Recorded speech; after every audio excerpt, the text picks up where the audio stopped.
Diogo, Hello. great to have you here. It's been a long time. Yeah, it's been a long time indeed. How are you? I'm fine. Doing great. Yeah, all Yeah? good. Thank you. And you? Yeah, pretty good, thanks. Yeah, not too bad. Yeah, a little bit tired, but that's what having two kids does for you, isn't it? Yeah. I know exactly what you mean. Yeah, I'm on the same situation. Yeah. Or similar. It's a different plane of existence when you have kids. Yeah, absolutely. Yeah, everything changes completely. Mm. You just wonder, where can you find time these days to do the same stuff or even more? Yeah. When before you thought you didn't have any time for anything, and now, Yeah, exactly. Time notion of time just changes completely. Yeah, it makes you realize, I think, like how non-efficient you were being before you had a kid. You know what I mean? And it's almost like I've now matured to the point where I'm spending any free time I have doing something useful. Like, so much time I must have wasted before I had children. Exactly. That's probably how Einstein came with the relativity theory. He just had kids and and then it occurred to him. Yeah. Did he have children? I don't know. Who knows? We'll have to fact check that one. Yeah, exactly. He's not famous for that. I know he's married, but eventually. Okay. Yeah. Right. So let's talk a bit about like your research and your work here, because actually, to be honest, it's a completely alien thing to me. I mean, obviously, I did a little bit of research, only very briefly, before you came here, trying to figure some of it out. It's to do with materials. Is that right? Yes. I'll let you elaborate. Right. Where should I start? I don't even know. So I think that my most current project is that you're talking about probably is the ADDISONIC. This is a lab that was funded by Bournemouth University through Research England. So that's something that started. We started building it this summer. So everything is still ongoing. And it's a very exciting area in the sense that we try to predict the life of materials, especially novel materials like those obtained from metal additive manufacturing, for example, where you don't have predictability of properties as you had for other materials. And we do that in a very fast way, an accelerated way using ultrasounds. The technology already exists. I was involved in a project before when I was in the University of Lisbon in Portugal. And basically what we're doing is replicating and embedding new stuff in the lab we've got here to test those materials. So that's what it is. It's a fatigue testing, basically. I see. So novel materials, as in materials that haven't been used in producing things previously. Is that what you mean by novel materials? Yeah. So the thing is that now when we obtain things from additive manufacturing, they are printed, for example. So and you could print them, for example, with horizontal layers or vertical layers. Okay. And that will mean that you have what we call anisotropy, which means that the properties might be different in different directions. So whereas in regular metals, they are the same in all directions. So if you apply a load in the horizontal or vertical direction, the expectation is that they will behave the same way. When you 3D print them, that's no longer true. You can't just assume that. Then there are other issues like voids, defects that could be in the material. But that's one of the things. So in the past, you would be able to test alloys that are very well known, for example, EN8 or EN19. These are still grades. And you go to a datasheet and you know exactly what the properties are. There probably have been people testing them before for fatigue. So you know if you apply a certain cyclic load, how long it will last. There are then models to do that as well. So you could predict how long your part will last. This could be used, for example, when you do programmed obsolescence. So what's that mean? So so when you buy a light bulb in the supermarkets, although I don't work in this area specifically, but it's just to use as an example, it will say there that lasts, I don't know, for 10,000 hours. That's programmed obsolescence. They could have designed it to last for 20,000. What's the second word you're saying? Sorry, program obsolescence. Obsolescence. Obsolescence. Sorry. Sorry. Sorry, no, my mistake. No, it's my mistake. It's my accent is sometimes it's even difficult for me, as you can see. As in, like, because Apple get criticized a lot for creating phones that have this built-in obsolescence, so that they intentionally, yes. The battery wears out intentionally after a certain amount of time, because you then have to go and buy another iPhone or whatever it is. But that's actually, for me, when I talk to my students, so I'm a mechanical engineer, that's my background. Mm-hmm. And when I talk to my students, I tell them, for me, that's the perception of quality I've got. For me, quality doesn't mean that a product is premium. What it means is that it does what it says in the tin, which is it's been designed to perform in a certain way, in certain conditions, and to last for a certain period of time. So I give you an example. I had a car some years ago, and after 3 years, the first headlight bulb went off, and I had to put a new one. And it was, I don't know if can I say brands? Maybe it was sure. Bosch, which is a German brand, very famous. And I had it replaced. 2 weeks later, the other one went off again. The opposite side. Okay. So for me, that's the meaning of quality. So this is amazing. So you were actually impressed by that? I was impressed by that, because they basically lasted for the same duration, give or take 2 weeks. It's 3 years, and I think that was quite impressive. This is a good example for me to bring to the classroom. So that's, I like that you've got that perspective. Other people will be going, "Oh, for crying out loud, both headlights in the space of 2 weeks," but you're there, impressed by the manufacturing standards. Because when you design a product, you should also have in mind the obsolescence, the duration, the lifetime you want it to survive. Because you might go out of business if it lasts forever as well. If you're selling washing machines, and then they last for 100 years. Well, I suppose that's why corporations get criticized for it, in a sense, isn't it? Because obviously it's ensuring their own well-being over what some people might say the environment or whatever, or this sort of stuff. I suppose that's a debate in itself. It is, and I think the good news are, I think people and corporations and the new generations are becoming more and more aware of sustainability issues, of the problems with waste, and the ADDISONIC is in that we want to contribute to low carbon emissions. So the other side of testing very quickly the materials, the other aspect of it, so the aspect of being able to test, so you want to, I don't know, to produce something, you want to predict how long it will last with a new material that wasn't tested before. So you want it quick, so that you get the information quick, so that you are more competitive, obviously, and it is a lot cheaper because of that. But the other side of it, which is a positive as well, is that we can test, because it's so fast, to extended lifetimes. So the idea is that we start testing, and industries are starting to be interested about that, on what we call the very high cycle fatigue regime. Is there an acronym for that?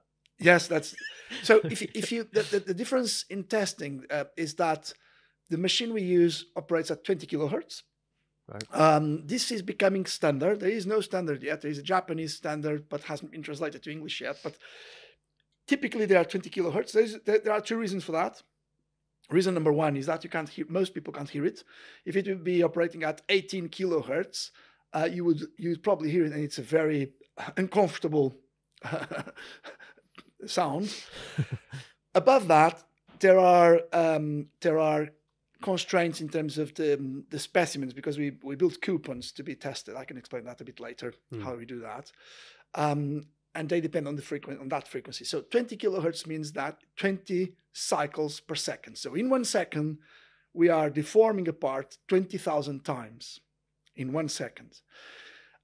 To reach 10 billion cycles, we would need, in theory, 14 hours. So I've done the math already. Wow. In reality, you need maybe 3 days because of some issues that exist with heating.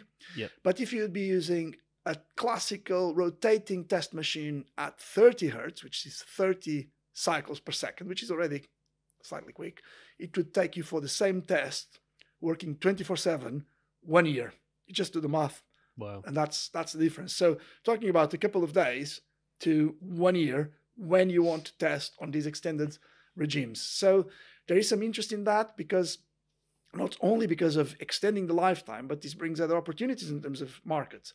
You could, for example, I'm working on the business of maintenance or extending the lifetime of something. So in maintenance, how it works is you are always trying to bring the reliability up.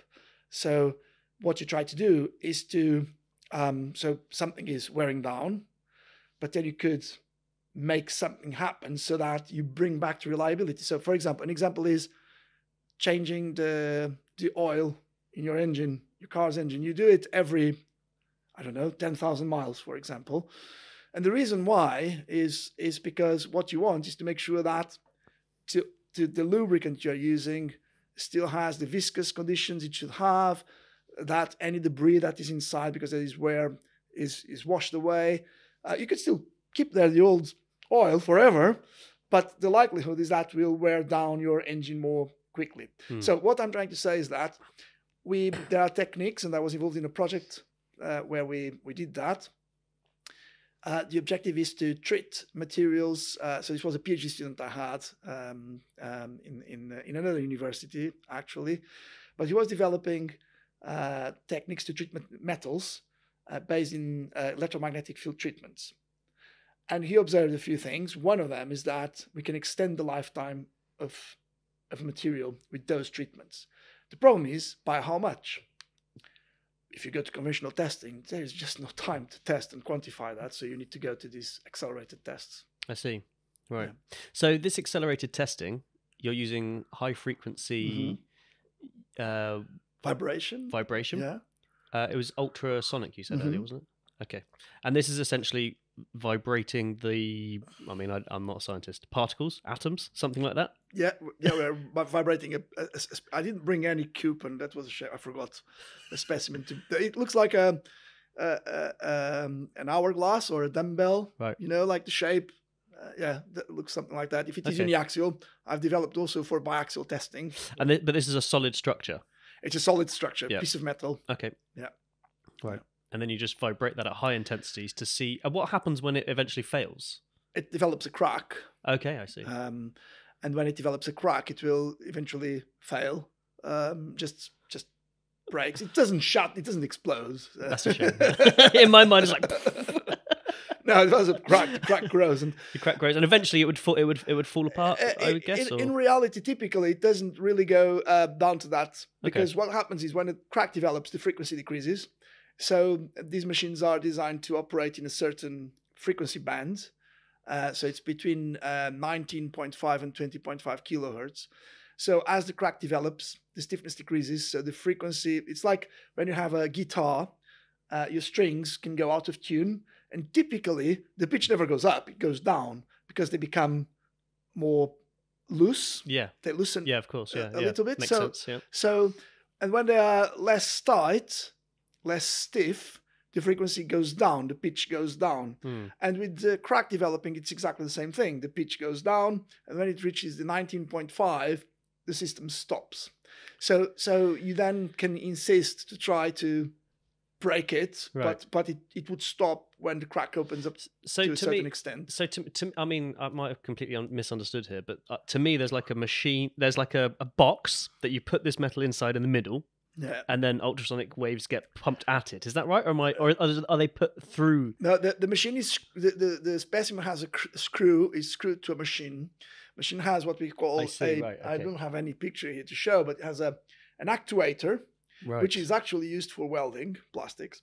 Then it has what we call a booster, which increases the vibration amplitude, and also has the fixture where you're going to place it on the machine to be held somewhere. And then you have what we call a horn, which is again to increase the amplitude of the frequency. And then you pop the specimen there. So you have a sequence of stuff, and the specimen is here. It's being basically hang by the horn. And then what it does, the machine makes it shake like that. Right. You can't see it. We have machines that we have a very high-speed camera, digital image correlation camera, that you might want to see. given your background.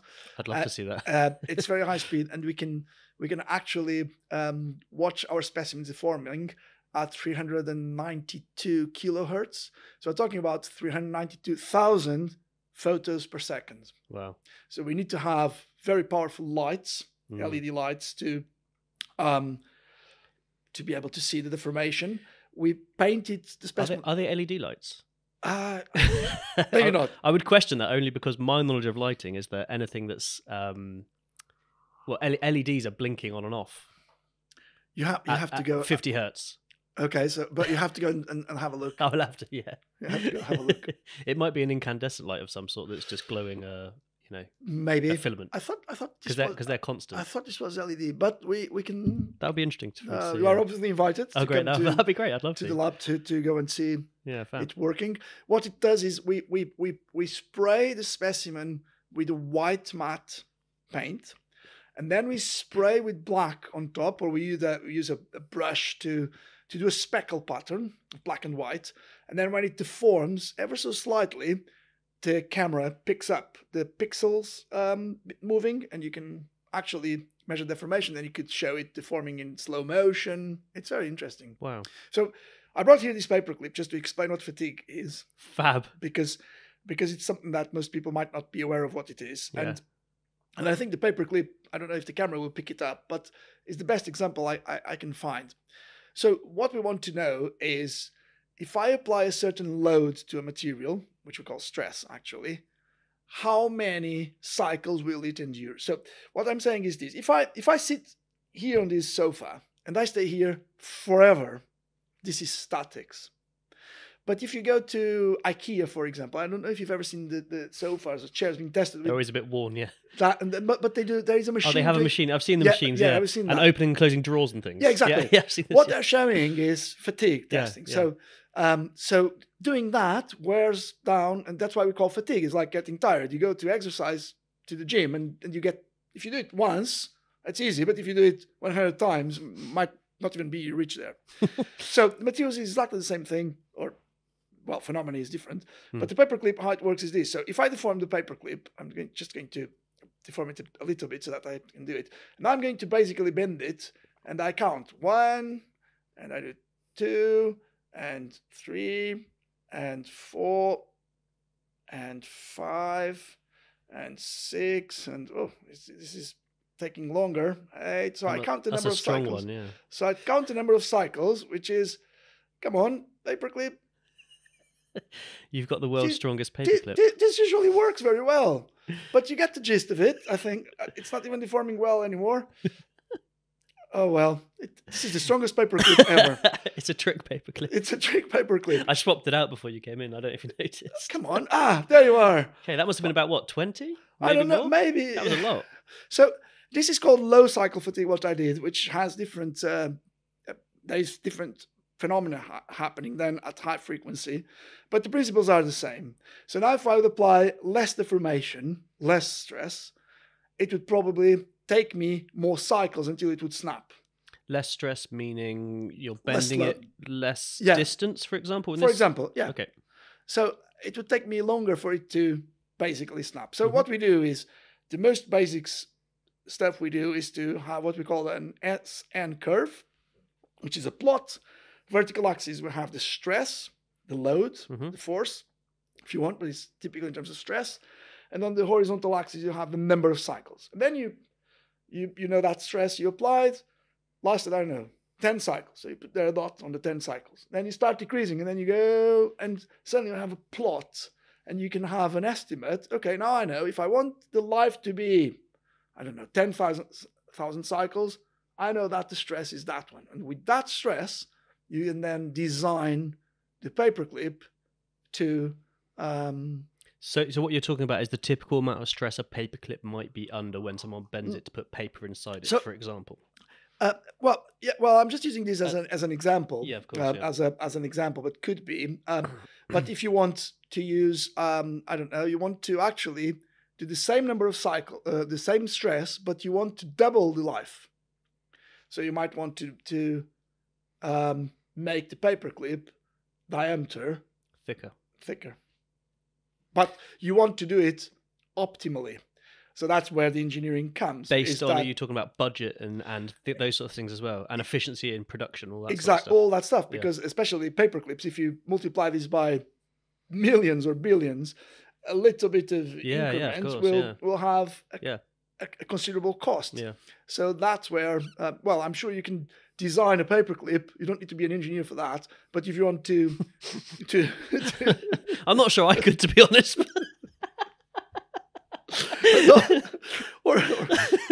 But you don't need to be an engineer. You know what I mean? It's just yeah. But it's a lovely, simple example. I like that. That's the one I use. It wasn't that successful, but because this paperclip was a trick paperclip, you swapped. So are you unimpressed? I mean, how long does it usually take for a paperclip to how many cycles? I don't know. It depends on how much you bend. What I'm saying is, are you unimpressed by the manufacturing quality of these paperclips? Because the planned obsolescence wasn't consistent. It wasn't consistent. So whoever made this, don't buy paperclips from them in the future. No, they're probably too good. I need to go and call them and say, listen, guys, you're losing money. You don't need all this material. No. I'll make you save some thousands of pounds or hundreds of thousands of pounds. You can make them thinner. They'll work. Oh, that's crazy. Oh, that's funny. Yeah. Right. So like, what led you to this path that landed where you are now, testing this sort of stuff? Where have you come from to get to that point? Okay. So that's probably a long story, but you can start from the beginning if you like. Or... I can start from the beginning the beginning is I was born. And it's almost there. My father is a mechanical engineer, and he's retired now. He's a professor, or was a professor in modal analysis, vibration and modal analysis. Ooh. And obviously, I'm not sure if this is obvious. It probably isn't obvious, but I always wanted to be a mechanical engineer all my life. I never wanted to be, I don't know, a policeman or... I never wanted to be that. I wanted to be an engineer. An astronaut. Never crossed my mind. Later, I thought maybe I should have tried to being an airline pilot or something like that. But until I went to university, I thought about computer science, but it was all very, it was on the engineering science side of things. So eventually, I liked physics and math at school. I was good at that, and I went to mechanical engineering. And while I was in my degree, my father was there at university, and he was doing research, and he needed basically cheap labor. And I volunteered for cheap labor. It was more acceptable back in those days, wasn't it? So it was a good experience. So I started by doing vibration testing in the lab. Wow. Actually involved in an European project, so I did loads of the experimental testing in the lab, which was quite exciting. I learned a lot from that. That put me in touch with people in the group, and eventually, when I started working, I mentioned about maintenance. I went to industry, working on maintenance plans of rolling stock vehicles. So I actually started in the industry. Of what? Sorry, rolling stock. Rolling stock, so trains. Okay. What did you call them? Rolling stock vehicles. Yeah, rolling stock is something that rolls, a stock that rolls on railways. Okay. Yeah, I think that's the term, rolling stock. Maybe yeah. Again, no, it's just me.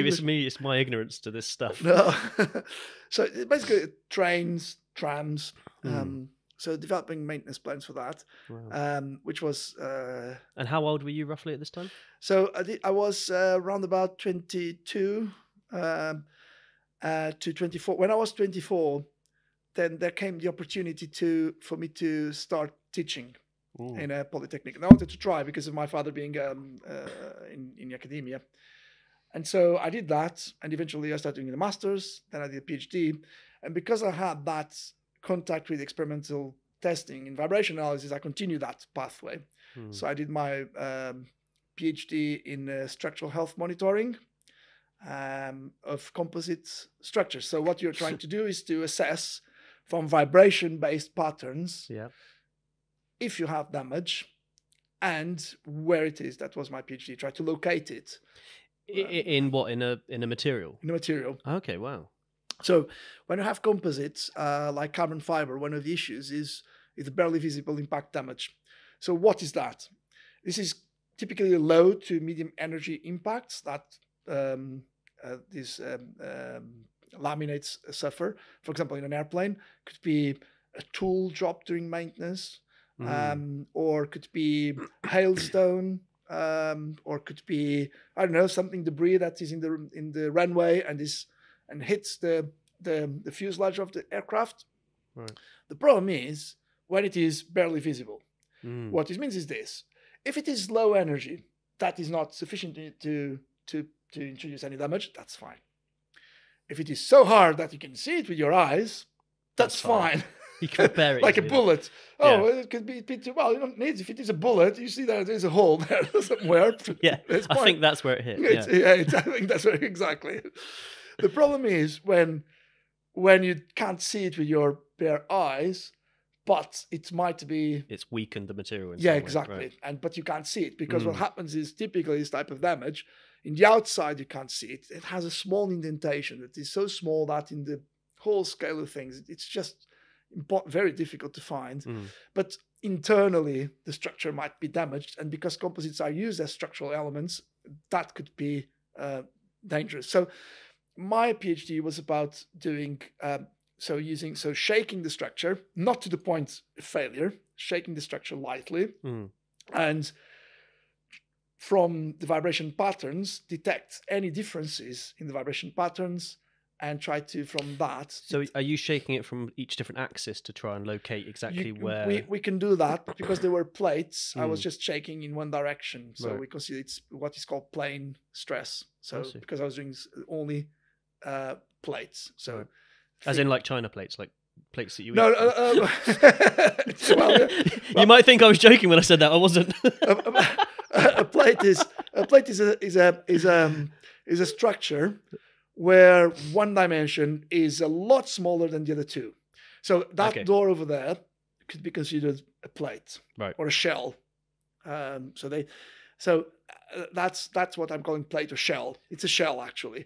So one of the dimensions is a lot. So you have a beam. Is a structure like this ruler. There you are. Yeah. But I can probably use it again. But this is called the beam because two dimensions, the thickness and the width, are a lot smaller than the length. Okay. So, and then you have anything else. You have like this. This is a solid body, but this one here, this could be treated as a beam as well. It's very long, but this section is very small compared, so you could treat this as a line. Even though it's cylindrical, it can still be treated as a beam. Yes, you can, because you can do that because you have some properties you can deal with. Is there a cut-off point? I mean, if I'm being pedantic now, at what point that becomes that transfer, or is it just a? I think like rule of thumb is like 10 times smaller. That's what I would consider. Right. Rule of thumb. I feel like I'm being educated. I feel like one of your students in a lecture. That's what I say. Rule of thumb, 10 times. Right. Oh. Okay, I'm with you.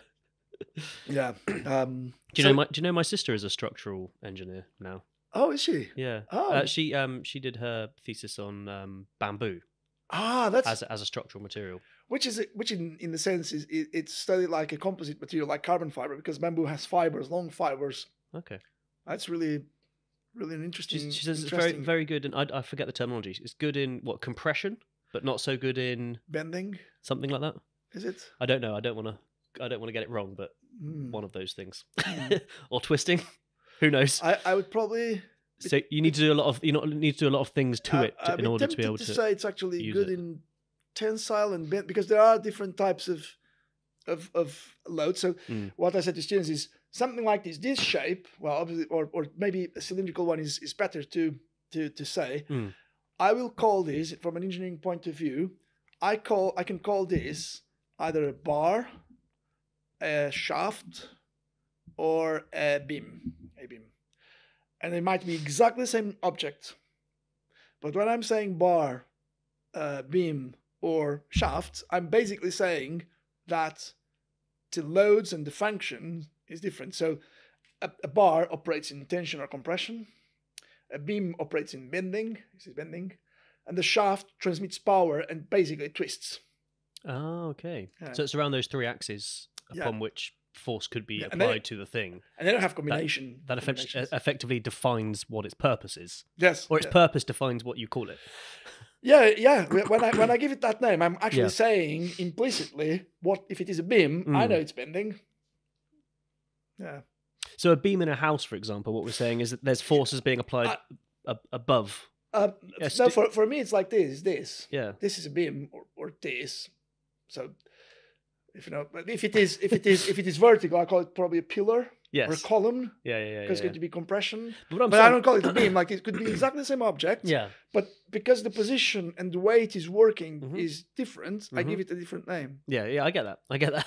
But what I think when I think of a beam in a house, I mean, you wouldn't put. I used to be a carpenter, so I used to build. Yeah. So for example, if you were putting a beam like a piece of say 6x2.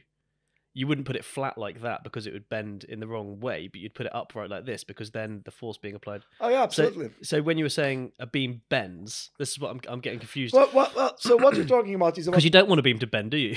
No, obviously not. So I'm doing this because I'm strong enough for that. But if I do it like this, you won't see anything. Yeah. And this is exactly the same object again, the different position. That's a good point, actually.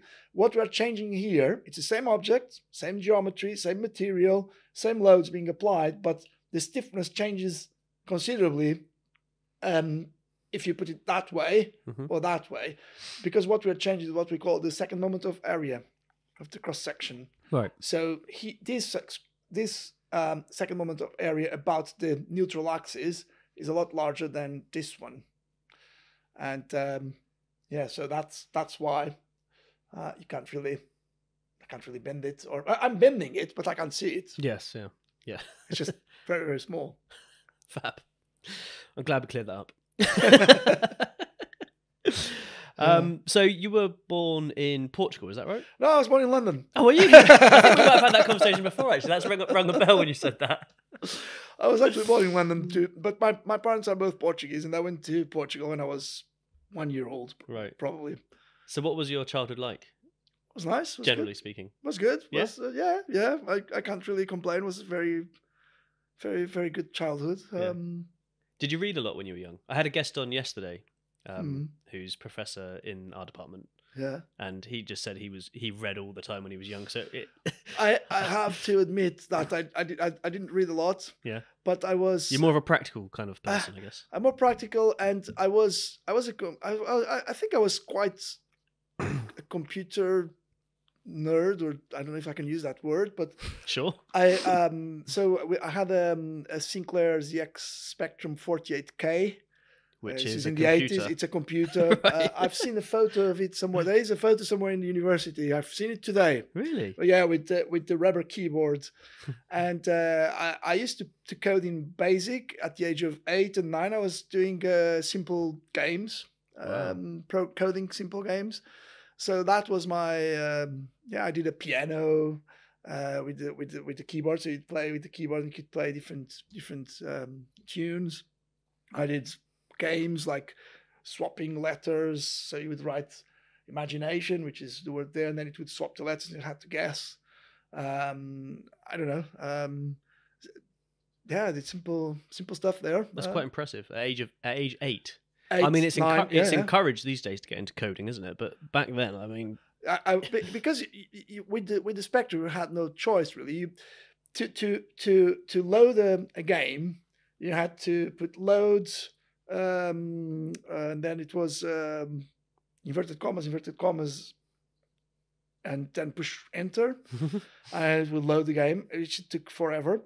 But there was a magazine those days that they brought every week. So my parents would buy it for me every week. They brought simple codes for games, little games. So I would go and code it myself to play that game. Instead of buying a game, I would code it. And while they were copying the code because you have to type. So you were creating the game because instead of buying the game. Well, we bought games as well, but there were simple games in that magazine. There was that magazine. It brought code there, and you could. That's really cool. Yeah, I loved it. And I would go and copy it, basically type everything in the computer, and then would play it. And while you're doing that, sometimes you make mistakes in the coding. There are bugs, and then and to fix them, you need to decipher what's there, and that made me learn a lot. So I learned basic by myself like that. And then you start doing your own stuff. Then you start trying to crack the other game. So the game is loading and you break, and then you try to see the coding inside the game. And you start developing further, and then to see how did they do this, and you try to break the code to see if you can see inside. So from a very young age, you developed this sort of analytical mind and this way of like thinking logically about things. Maybe. And I feel like that's probably, carried you through to some extent. Yeah, that's to what you do now. That probably is the case. Yeah. And obviously my parents encouraged me, or never discouraged me. Well, they would buy the magazines. I couldn't do that myself. Then there was I got a book as well, full of examples of. So it was just this thick. It was just codes for games. So you would go there, write it yourself, and then play. And most of them were rubbish, but I was just keeping myself busy and having loads of fun. It was then I did with those games. Sometimes some we bought. There was one which was this was bought. But if this says something to older generations, there was one called Check Yak 2. And myself, my sister, and my father, so this was an activity we were doing together. We built, it's a shame we don't have this anymore, everything by hand. We designed the whole map. We sketched the whole map, which was probably on a 0 sheet of paper, with all the levels, everything in color by hand. Everything. So pen and paper, sketched everything out. So this was kind of an activity we were doing on the weekends together with my father. Wow. And over weekends, and you just wonder these days you would never do something like that. But we were busy and socializing, and it was like a puzzle. Yeah. Because that game you had to build this is the story of the game. It was an arcade game, I think that's what it's called, but platform based. But the objective was to build an Easter egg with a toy inside. So you had to collect milk, sugar, chocolate, and then the pieces of the toy. Right. So it was 4 things you had to do. But the map was really huge, and there were 2 routes you could follow to do that. One was harder than the other. And so, but on those days, you couldn't save. If you die, you would die. That's it. Start all over again. It was quite traumatic back in those days when you lost. So we made the map so that we knew exactly what to do in each screen. See, the skills that's given you, though, that was just sort of stripped away with the invention of the memory card or whatever it was first, and now, internal memory that you can just save and try again or whatever, reset. So it was great fun because we did that with my father, so it was great fun. You would do it on... Yeah. That's kind of like the idea of mastery and stuff, isn't it? Just doing something so much because you enjoy it that eventually you become a master of this thing, and, really... I was doing everything for pleasure, and the coding as well. And I have to say that when I went to mechanical engineering, I wanted to be, I was really, really about to go to computer science, but this was in 1995. And by then there were no mobile phones. The iPhone only appeared in 2008. That was yesterday. If you think about it, it's yesterday. Crazy, doesn't it? My first mobile phone I used to call it a brick. Like a brick, the brick, and this was I was on my 3rd year at university, and the only thing it did was phone calls. It didn't even have the snake. My first mobile phone, they didn't have anything. What was it? Can you remember what? It was an Ericsson. Oh, Ericsson, yeah, Ericsson. Crikey. That was Are my they first. Still even making phones? I don't know. Probably not. I don't know. This was probably 1998 or.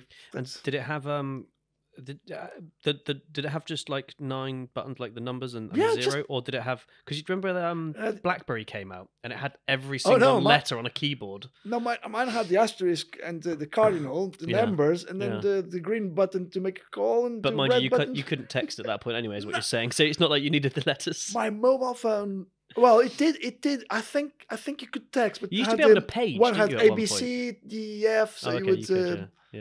Do you remember pages? I got one of those as well. I had one of those. I had one of those. What was the? I mean, you couldn't send messages back on them, could you? It was just a way for people to contact you. I seem to remember. No, you could send messages. You had to call an operator, and you have to say, "Honey, I love you." And you could. It was a bit. It could be embarrassing, like you're talking to someone else to say, "Can you please write this? You're very hot." like a mediator in the middle of your relationship. Yeah, you're like, oh my God, I'm like, so you wouldn't be able to, you were like a little bit constrained about what you were saying. It's crazy. There was someone in the middle, and then they would text that message to the person who had the pager or beeper or whatever it was called. Let's hope they don't spell the name wrong or something. You get in trouble. Yeah, exactly. But yeah, so I eventually chose mechanical engineering, as I said before, because my father pushed me a bit for that. He because did, right. I was good in math and physics, as I said. I liked that. Computer science by then wasn't. If I would have been to that, I would probably be rich now, because in IT, it would have boomed at just the right time. From that generation, yeah, exactly. It was the right opportunity, but I'm happy with what I'm doing. I do loads of coding. So the machine I developed in the ADDISONIC and in Portugal as well, I did all the coding, all the control of the machine. So really, wow. Yeah, it receives signals and then it has to control the amplitude of vibration, has to measure the temperature. When it reaches a certain level, it needs to stop. It needs to start a cooling system. So I'm doing coding. So coding in that sense is basically like, if this happens, this happens. If this happens, this happens. Yeah, it can be. Yeah, it's the basic for while loops. What did you call it? For and while loops. For while loops. So the while loop is, for example, while the temperature is below, I don't know, 40 degrees at that where you're measuring, continue vibrating and acquiring the signal. When it reaches 40, then stop the while loop and then go to another loop and start the cooling. While the temperature is above, I don't know, 20 degrees, continue blowing air to cool it down. When it reaches 20, go out of the while loop.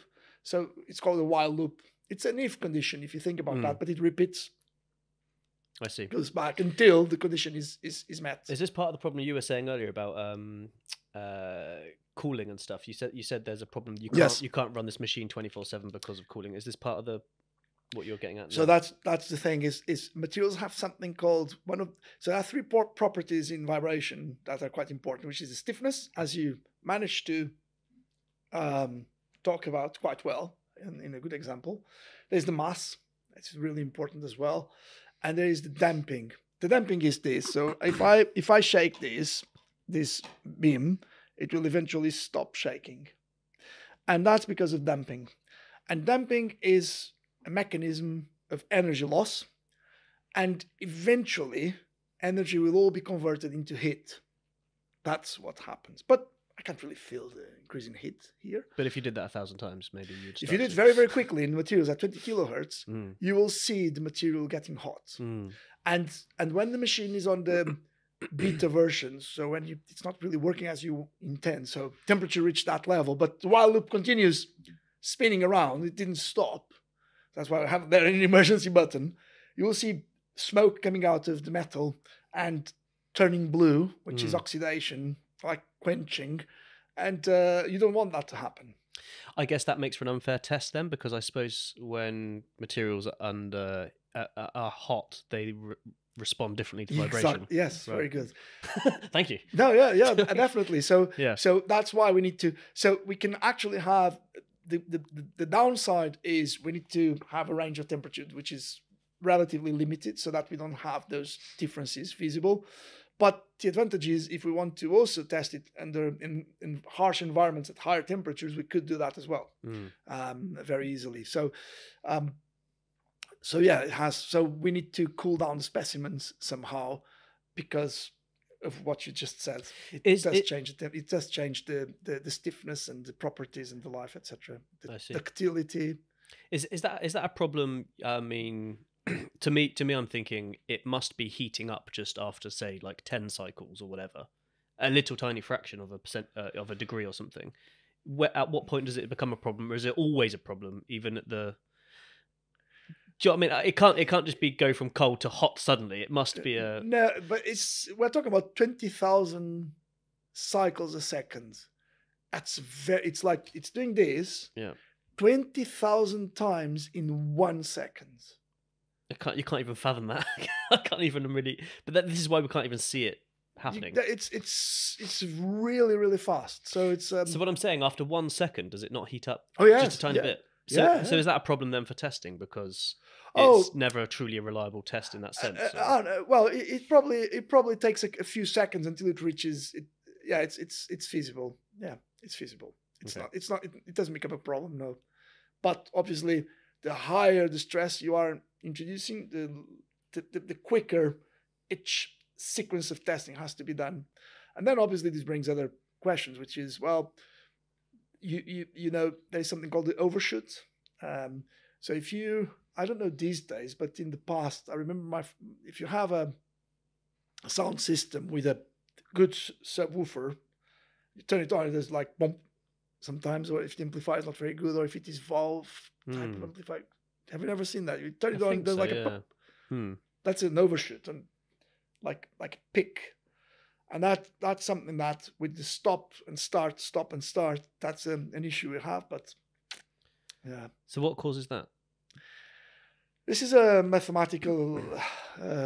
It's when you go from one state to another. So from zero to there is we call it an overshoot. It's like if you give an impact to a structure, you'll have a transient vibration.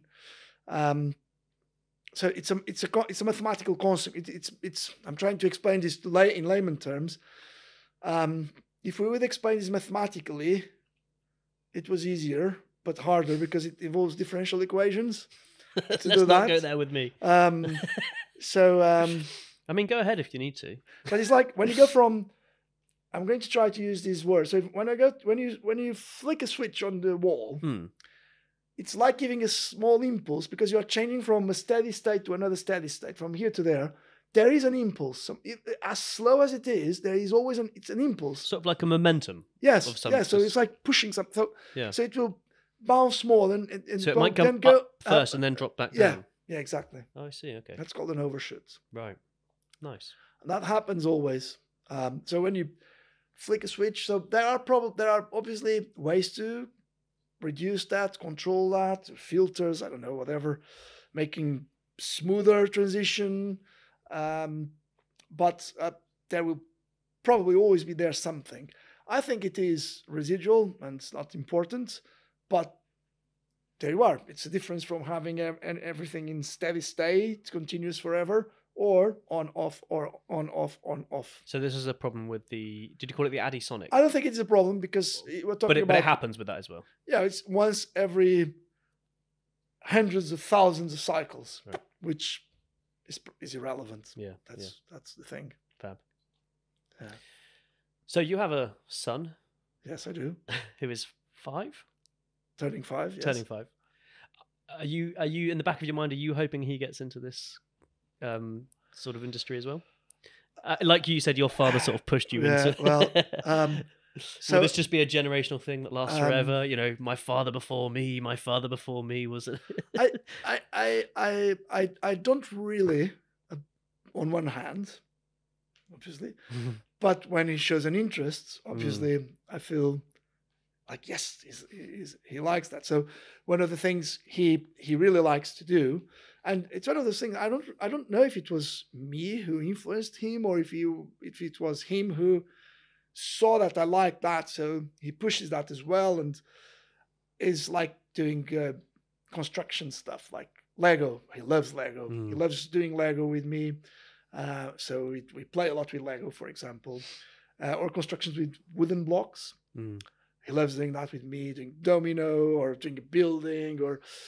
And I'm not really sure if that's because he sees that I'm also enjoying and then he pushes to do that, or if it is something that is naturally embedded in him. I have no idea. I haven't. Maybe what he sees is, I want to play with Daddy. I know he enjoys this, so I enjoy it as well because he's happy and he makes it fun. And so so in a way, when I see that he's quite good with Lego, I feel quite. Oh yeah, he might be an engineer. Sort of like a proud dad moment kind of thing. Yeah. But any advice I would give him is be a doctor. Or a lawyer. Right. For the money, you mean? Yeah, exactly. Here's a question. So I used to play Lego with my dad when I was young as well, and that was when I first sort of started to understand that bricks, for example, should be laid so they're lapping over each other, and like that. Do you do the same thing when you're doing Lego with your son? Like, make sure it's engineered correctly. Yeah. He's still very young, but he starts understanding. So sometimes he likes to do. So we build the stuff based on the instructions, and then he wants to shatter everything apart, and then he wants to do his own creations. That's great. But typically they become a little bit fragile, and say you need to add a structural element to that. So I say that, and it's my wife feels that you shouldn't be using those words with him. He might be bullied at school. And then sometimes so what happens is he sees me doing that, but then he can't really get the gist of it yet. He comes to me and says, Daddy, we need to add structure to this. Can you help me, please? It's like snapping. Yeah. And you need to put a brick on top because they need to be out of phase precisely to get that stiffness. So he comes to me, and he does it as well. Because you have that. That's quite amazing. He loves working with tools as well. So when I build IKEA stuff, he knows how to. So one thing he does that probably, I don't know if social services will come after me after saying this, but I've explained to him the risks and everything, and I never had any issue. Touch wood, changing the batteries of toys. Oh, fabulous! Yeah. So they always bring that screw for the kids not to touch it. So he goes and he wants to unscrew it. Yeah. Open it. Is he good with a screwdriver? Can he do that by himself? Undo the screws? He now can do it. They're very small screws. He can do it now by himself. If they're a little bit tight, I need to loosen them a bit so that he can do it. But he likes to do that. Take out the old batteries, then put the new ones. Close it down. He never put anything in his mouth. No. That's wood exactly.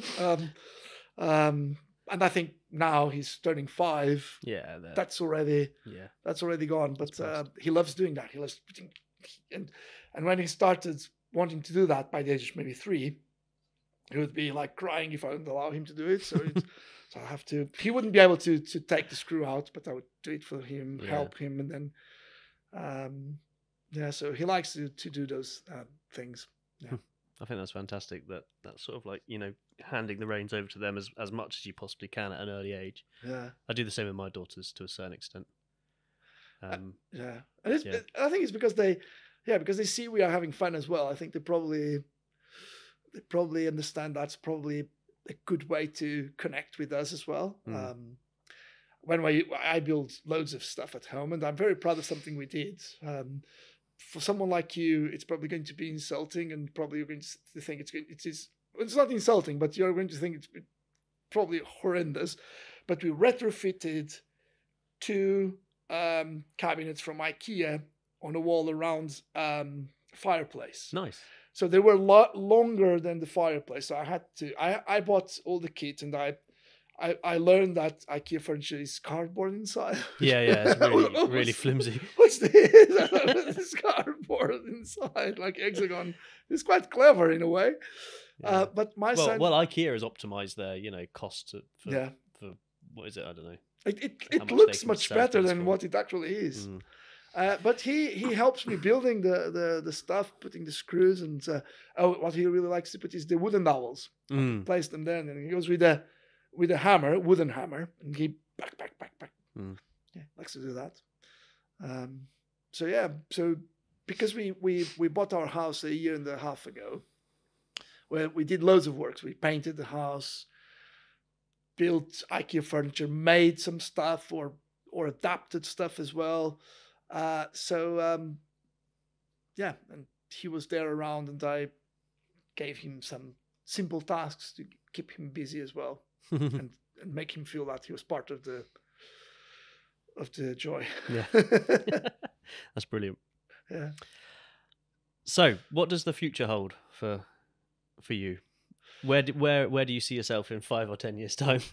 Hopefully retired, he's going to say. Hopefully retired. Well, I'm always wishing that I win the Euro Millions. It just never happens. I play every week, but it never happens.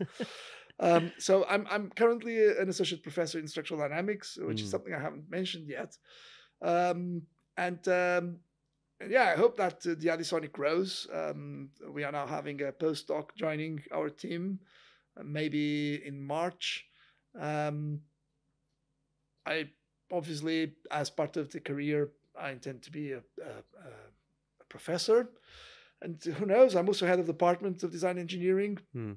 What do you need to do as far as you're concerned to become a professor? Do you know? Is it clear? Yeah. I don't think I don't think I'm too far from that.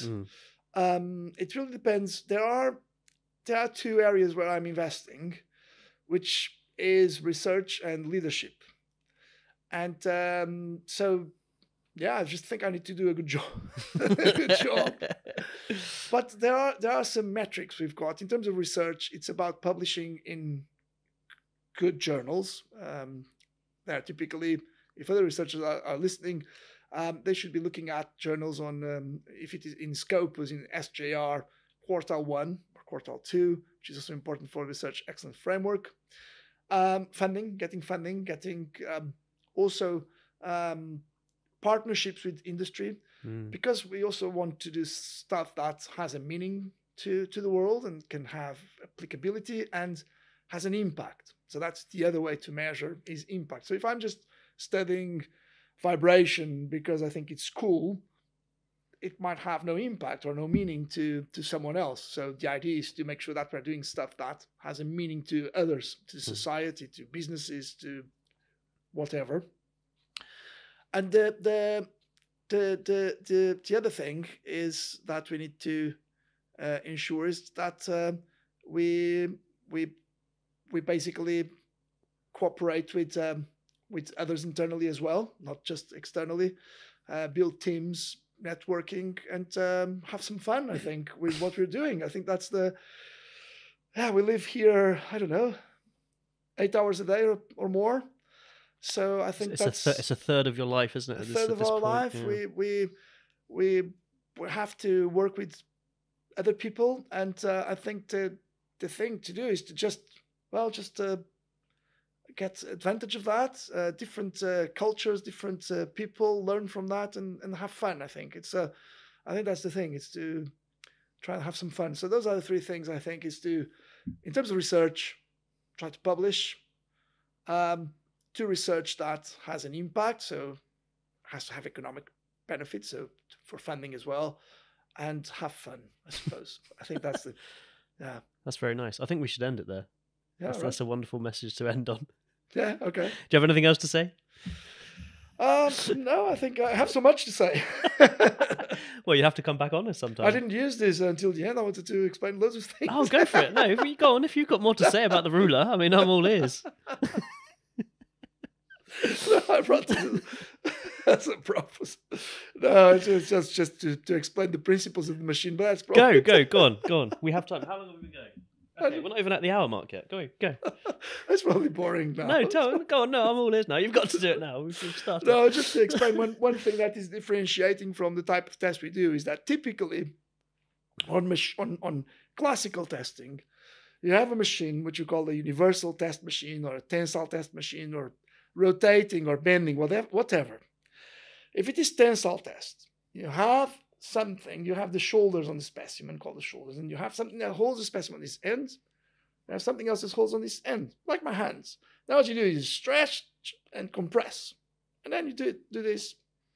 What's the degree to which you stretch, or does this vary depending on the test? I mean, how depends far? On the material, depends on how ductile the material is. Right, okay. So with a metal, I mean, obviously it's going to probably differ between the metal as well. Yeah. But are we saying like a millimeter? Are we saying a centimeter? What's the, or even less than that? On a coupon this size, less than that. Even less than a millimeter. Yeah. So my coupons, that's a good question. So how much are the form? They are this size.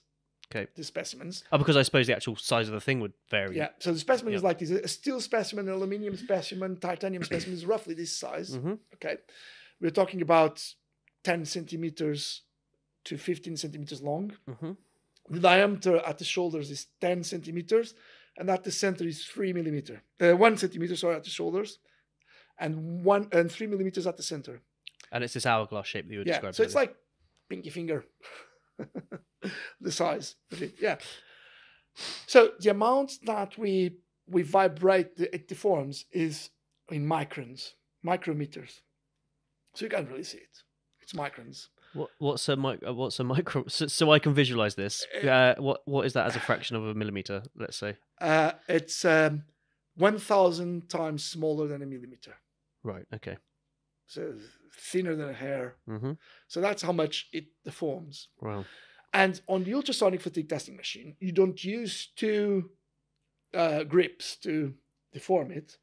Just fix on one, and then it relies on vibration. And that's why I brought this. One of the reasons is what we do is, let's say I have this ruler here. Yeah. And if I do this, it's vibrating at a natural frequency. So, which is low like this. If I increase the stiffness of the ruler, so this increase, it is quicker. So these specimens are designed, I play with the stiffness and the mass so that they work like tuning forks, and they are vibrating like this at 20 kilohertz naturally.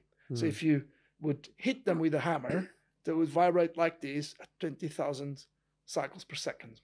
That's the principle of operation. So they don't need anything holding them on the other end. They will just do it themselves. So the fun thing about this is trying to explain to people that's why I make the difference between load and stress. That's one of the differences. Typically on a tensile test machine, you actually load it, you apply a force to get the stress there.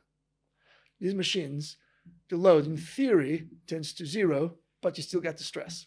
That's the beauty of it. That's the geniusness of it, is it? Well, so how? It's based on modal analysis. I see. It's a different way of thinking. So when the funny thing is when you are thinking about engineering in terms of statics, like a static or quasi-static load that is being applied, or dynamic loads, so something that varies with time, it can change a lot the way you model the reality in the world if you are doing it in terms of dynamics or statics. That's just a curiosity. I could talk about this stuff all day. Yeah, I'm probably still not fully understand it. Well, it's like. So the thing is, like, if you are, I'm gonna have to come and see this for real one day. If you are pushing your kids on a swing, your daughter, who is now 6 or 7, 6 soon, in like next month. If she's on a swing and she's not doing the work, you are pushing her, and you're pushing her as far as you can, until you reach a certain amplitude. Let's say it's a big amplitude. When you are keeping the motion, you are doing the force at the same frequency as the motion. You don't need to do a lot to keep that amplitude. But if you would grab and hold her statically, you would need to do a lot of force to keep her at that position. It makes sense? Yeah. But the motion is still there, or that angle is still achieved, if that makes sense. So because dynamic, you change the position, obviously. In statics, you keep it there. If you'd go now slowly in statics, you do it like this. This is quasi-static. You need a lot of force. Whereas if you are pushing slowly, as long as it is at the same frequency of the motion, as long as it is tuned, the force is small. You don't need to do a lot of effort to get the motion. So those are the principles. I can understand that. Yeah, that's a nice analogy I can get with. So I'm curious. You can cut this. No, I'm going to keep. No, definitely keeping this. I'm very curious now that you've said that, as to wonder whether you, in your day-to-day life, see the world in this way. Are you thinking about these things when you're pushing your son on a swing, or do you see the world in this way? I think to a certain extent. I think sometimes I feel quite surprised. The world surprises me when I look to something, and precisely, I can't now give any example specifically, but then I know there's something, and you go, oh, there's a nice example of something happening.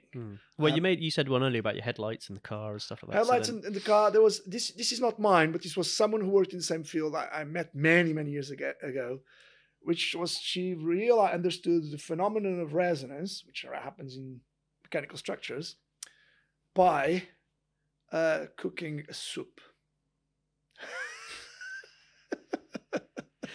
which is a funny thing. It's like so. This is essentially like so the liquid heating, which is actually causing vibration. No, it was in the blender.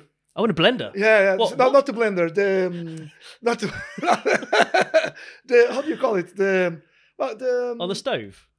No, the thing that microwave. No, it's a blender in a way. So you have a pan with the soup inside, all the vegetables, and you want to blend everything into I guess it is a mash blender, isn't it? Maybe it's a blender. It's the handheld blender. Yeah. So she was doing that. Okay. And when it reaches a certain point, it starts splashing around.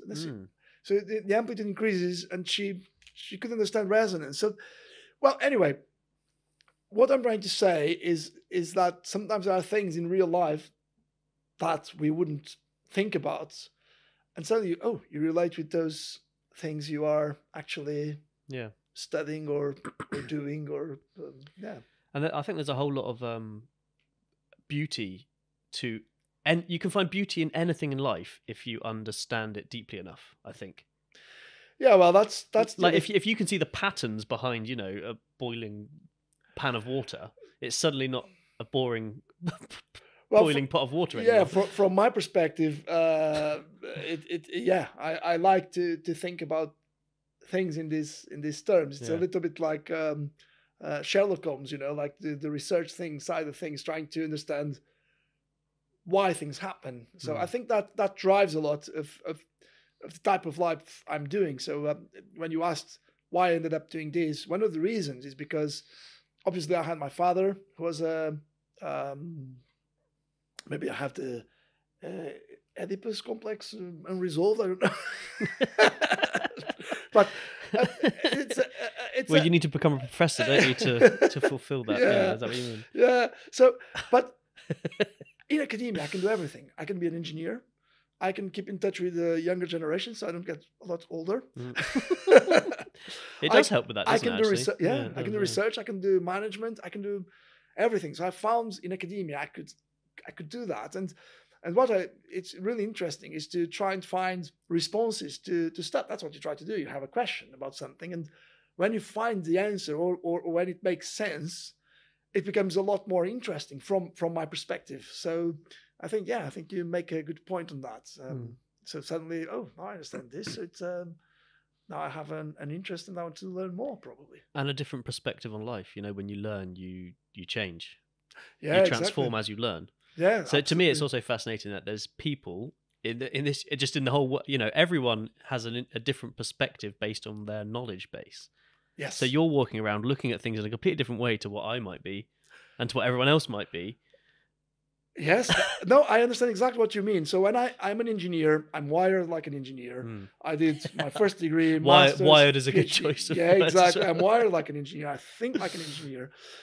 And sometimes, obviously, engineers are the best people in the world, as we all know. And I'm not biased, but but I'm joking, obviously. But sometimes I struggle with certain things. And I remember I eventually had the opportunity to do an MBA. Masters in Business Administration. Obviously, when it came to finance, I was the best in class, numbers and stuff like that. It was really easy, and for me and some of the people there who were from different backgrounds were struggling a little bit more. But then it reached a unit called, and that's what you're saying about change. It was called Leadership and Change, which became the most important module I did. At the beginning, I couldn't understand it, and my first coursework I failed. I got 45%, which at master's level is a fail. And that was what happened. So I went to the lecturer and I wanted an explanation. I don't understand. Well, I got this. I think I did a very good job. So the job was to do volunteering work at a museum in a group. And we had to talk about it. So as an engineer, I did everything like an engineer. This was the group. We had these tasks to do. And then we had to so basically we had to inventorize stuff that was in a shed, stuff like that. So this person was responsible for this task. I was responsible for that task. Everything very descriptive. I go to the lecture and yeah, of course. So first question, why did you join into this group? Well, because it was just the people I was working with and I get along with them. And well, I didn't mention anything on that. Why would I mention that? Why are you writing in the third person?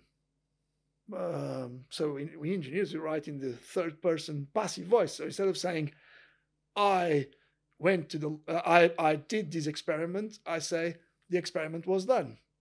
I see. I always write like that. Right. But, you should. You take the person out of the thing. Yeah, so no, we wanted, this was a reflective piece of writing. We wanted it to write in the first person, which for me was like, first person.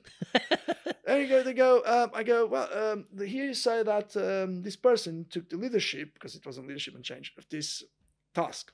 Yeah. What did you feel about that? I go, what did I feel? What do you mean feel? Yeah, what emotionally? Emotion. This is a report. I should have no emotions. Then I understood that in social sciences, things are a lot different. And they can be very important as well, that you have these reflections, which I knew nothing about, even after having a PhD. And I realized that being constrained to that box, that world of engineering, where I only deal with engineers and think like an engineer, is actually limiting me quite a lot in terms of the way I see things and perceive things. And then I managed to change. And on another coursework, I managed to get 75%. And I took a completely different attitude and approach to that. And I struggled to reach to that point. And it wasn't easy for me to write that piece of work. The way I wrote it was very, very, very hard. Did that transform you in your everyday life as well? Did it encourage you to think differently or a lot, or feel? A lot. I don't know if I managed to succeed in that, but at least I'm aware. I have that awareness. I mean, to me, you come across as a very expressive and kind of, it seems to me you have easy access to your emotions. Yeah. So maybe that was part of the learning curve for you to get to that point. But, when you think of an engineer or a mathematician, you think, quite rigid and shy, but you don't seem like that whatsoever. So no, yeah. So I think, as I said, I think this unit I had, leadership and change, in that MBA, was definitely, now that I look back, was the one that had the greatest impact in me as a person. And I couldn't understand initially. At first I thought, you can't teach leadership, change. So that was the attitude I had at the beginning. Oh boy, I'm going to wishy-washy stuff. I'm going to, and in the end, it was the one that had the most meaning, and that's because I changed, and I could only get that a little bit later. It's a process. I think it was really important for me. I tried to put that into practice every day and with my life as well, but I don't know if I succeed. Do you see some of that in your students that you have now as well? Perhaps needing to be in touch more with that side? Yes. I see that a lot. I think that's we do try to tell this to students as well, to give them these soft skills. But some of the students really struggle to understand why do they need to do that, because students who go, especially those who go for mechanical engineering, what they really like is more practical side of things, like building something, or the mathematical, analytical side of things. And when you are doing an analysis of data, numbers, for example, you have to be objective. You can't be subjective. So all our type of research and projects, what we do is all about being objective. We want to have no subjectiveness in anything. But that's because you're dealing with things like numbers, or, this structure, it vibrates. What's the frequency? That's a number. It has no feelings. And suddenly we ask them to, that's why we encourage them, and we have assessment that is mandatorily made in terms of teams. They need to work as a group. And so I said to the students, you don't really need to all be doing the same thing in the team. What you need to do is to work as a team. You need to interact, because that's the whole point, is to put that subjectiveness like on the creative process. If you're designing something, we are the Department of Design and Engineering. If you don't have that subjective side of things, how can you be creative? If you're just objective, you're just making boring stuff probably. So you need to put your own personal experiences share them across the table so that you can actually develop something that could be more interesting and competitive. And I feel like I've been too many years not doing that, and then you start being wired in a way that that constrains you. It's a limitation. I'm talking about myself personally. Obviously, I can't talk about other people. Other people might disagree, but certainly for myself, I became too hardwired to the objectiveness of engineering. Right. I suppose whatever path you go down, though, you're maximizing your potential in one sense, but also limiting yourself in another. Because, you know, you could say the same for someone on the opposite side of things who's very in touch with their feelings, but then has no kind of sense of objective reality or whatever. And I think maybe on our degrees in media, you know, we attract quite creative people, generally speaking, or at least a portion of them are fairly creative. So they maybe have problems with when it comes to writing and referencing correctly and all this stuff, because it's not wishy-washy and artsy-fartsy enough for them. Do you know what I mean? And maybe, you know, across the road at the Arts University, it could be even worse for some. And I mean, maybe I shouldn't say the word worse, because it's not necessarily about better or worse, I don't think, but it's just I have differences. I have an experience many years ago. There was an exhibition in architecture, and so the university where I was the faculty where I studied was an engineering faculty, but they decided to create architecture as well, because they were saying that other faculties of architecture, they were too artsy and they didn't have the engineering understanding of stuff. What I liked about that was also an epiphany for me in terms of the creative process. And I realized we as universities, sometimes we take the risk to be constraining a lot the creative side of things. And the reason why I noticed that, because the exhibition was very well laid out. It was from the first year to following down to the last year of studies. So you have these models made by students, cardboard models and stuff like that. And what you saw was this. The first year models were all different from one another. From my perspective, because I'm not an architect, to the final year student models, they all look the same to me. They follow the same trends, the same fashion, the same lines, same type of stuff because they've been constrained to what's been current and done today, what is most fashionable, probably. I don't know if this is a good word. So I just wondered if we are not constraining too much the creative process because of that. You just could see it. It was, I think there's an element of that, or the risk of that in all education, isn't there? Especially as we test students with the same assessment brief at the end and the same people doing the marking at the end. I think there's a risk to that, isn't there? Yeah, absolutely. I definitely agree with that. Yeah. That's really a good point. But the reality is we are all different people. And sometimes it's difficult to explain to some students that, and that creates problems. It's like, my supervisor said I shouldn't be someone ask a question. So they usually do it, you know, in such a way that they ask you a question. Oh, do you think I should be doing this way? And I go, oh yeah, I agree with that. I think you should do it this way. And I go, my supervisor says you shouldn't be doing that way. So they caught you out. And what I usually say is, listen, we are all different people. Who is marking your report? So and so. So if you want to maximize the chances to have higher marks, the other person this is a real problem I have when it comes to marking myself, especially when we're marking things like films here. I mean, we have a set list of assessment criteria that we have to mark against. But even within each of those assessment criteria, there's an element of subjectivity as to whether, you know, for example, with a film, it might say like quality of camera work. It's like, what does that really mean, though? Do you know what I mean? So there's always that element of subjectivity, and that really bugs me, to be honest, when I mark things, because I think students look at their final grade and feel like it's a judgment upon themselves or something. Yeah. But all it is our best shot at interpreting the assessment brief and the criteria and providing something back, because that's what we have to do in a university setting. Yeah. I mean, if it was up to me, we would get rid of assessment altogether, probably. But I know that's not possible because then why do people come to university at all? It's a philosophical question. Yeah, it's a philosophical debate, I suppose. I mean, especially so in the creative. From my perspective, it feels like in more of an objective thing like engineering or something is less problematic. But maybe I'm just naive to that. I don't know. Some of the, I keep hitting the microphone. There'll be bumps in the recording all the time. But some of the students that have been most meaningful to me were not necessarily the ones scoring the highest marks all the time.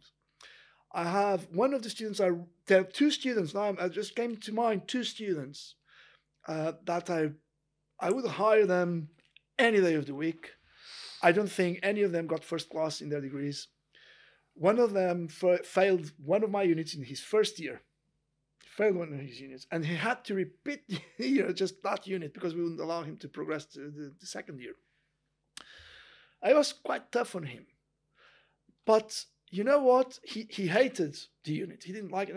And I tried to support him as much as I could. I said, you need to do it. You need to pass. And then you can forget about it if you don't need to use it. And he managed to succeed. And then he ended up with a master's here, never failing again a year. He actually was part of the team who went to the iMake Design Challenge competition in London. So it's a competition I organize. And he was part of the best team when he was a repeating student. And another student I had, which was also a similar situation, he was struggling a bit. And at the end of the first year, he comes to me and says, how do I do to withdraw from from engineering? I want to go to economics. And I have this conversation with him, and I say, well, I think what's the problem? Oh, I don't think I like this very much. I think what I want to do is business.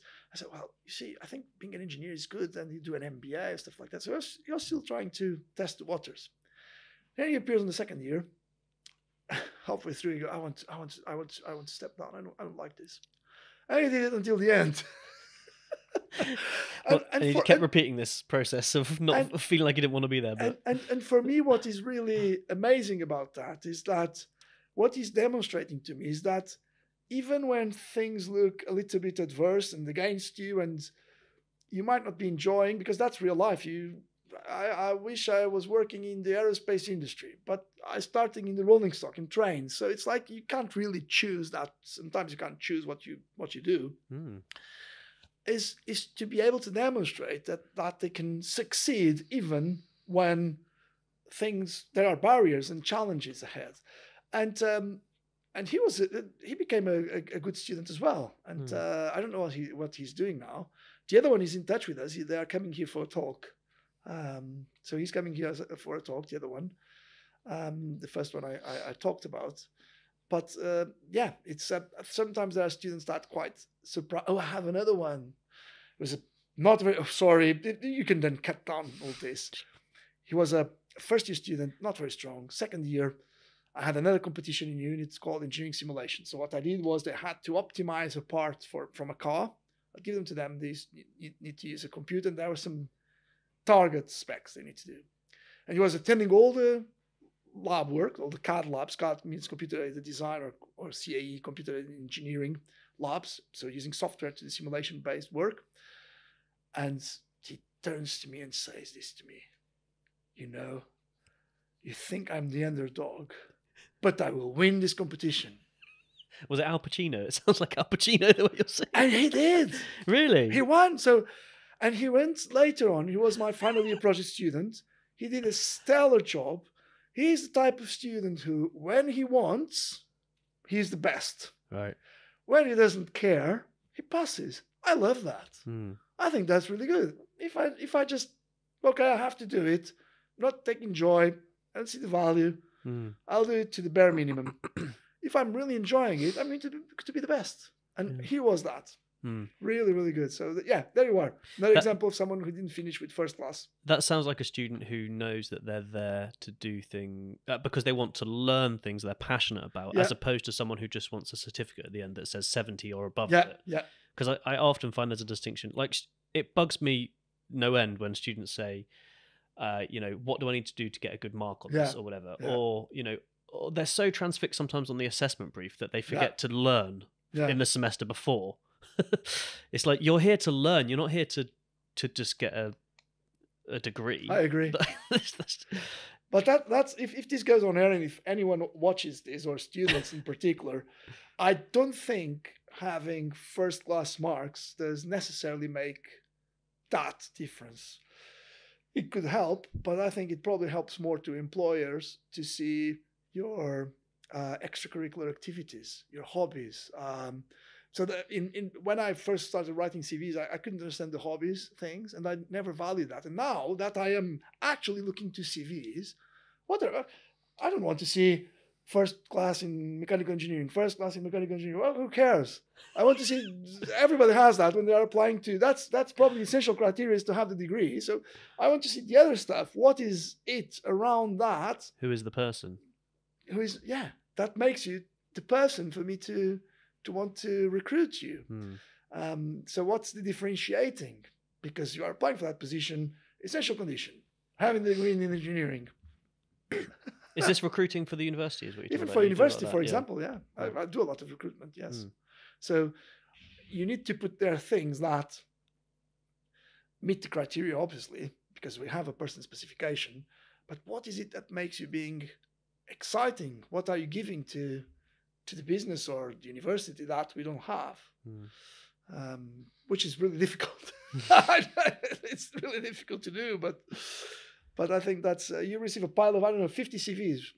How do you differentiate them? You have to be quick. Yeah. So motivation letters need to be written in a certain way that highlights certain stuff, and it's not just the first class degree that's going to. Obviously, I don't recommend students to have a third class degree.